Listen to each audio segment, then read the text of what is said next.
Hello, this is Malcolm Bowden. I'd like to talk to you on the subject of the Earth being in the centre of the universe. But before I do so, I'd like to make two introductory comments that will have a bearing on what I say later. The first is, what would you think of a university that refused to teach 3 important experiments to its students in astronomy or physics or anything to do with those technical subjects? Further, what would you think of the whole university, all the universities around the world, who also refused to teach any of their students these 3 very important subjects, simply because they would drastically change our understanding of what this universe is alike, how it is built and how it is working? That's the first point I'd like to make. These 3 experiments have been hidden from their students for 130 years. The second thing I'd like to introduce to you is a scenario. I want you to imagine that you're in a small boat in the middle of a huge lake. You can see all the mountains and the trees around the perimeter, but it's a long way away. But not far away from you is a huge liner, and you're in a small boat. And you notice that this liner, compared with the background, is going round you regularly, and you can see how frequently it is going round you. Now you know the distance to this huge liner, therefore you can work out what speed it is going round you. Let's say it was 30 miles an hour. Now you are looking at this liner and it suddenly dawns on you that perhaps it's not the liner going round you, it is perhaps you are going round the liner. And you cannot tell which way round the motion is going, whether it's the liner going round you or you going round the liner.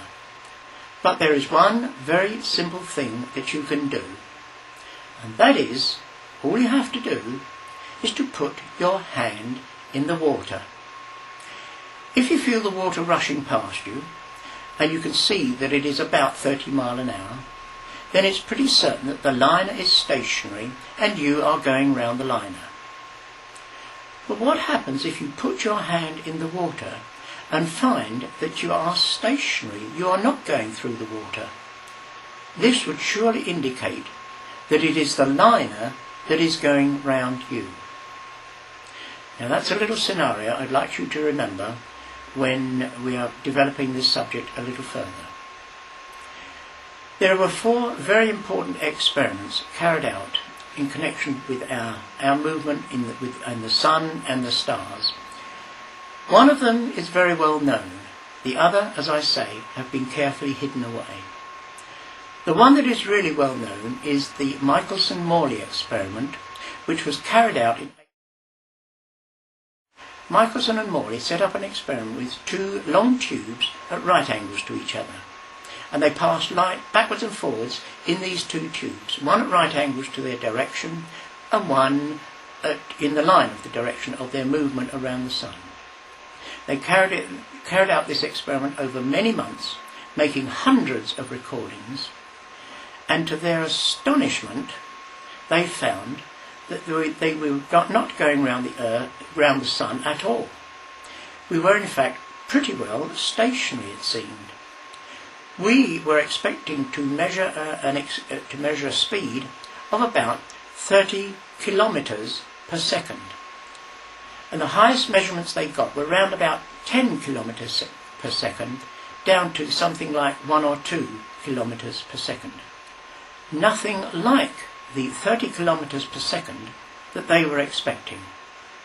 This threw the whole of the scientific community into complete chaos. They simply did not know how to handle this particular factor, that we seemed not to be going round the sun. So they very quickly rushed out, you might call it, and invented what is known as the Fitzgerald-Lorentz contraction. And they claimed that perhaps one of these long tubes was shortened when it was going at right angles to the direction of motion, and that compensated him for the shortening of the readings that they were getting, that these readings were not as big as they should have been because there was some problem with the equipment they were using. It was a complete invention.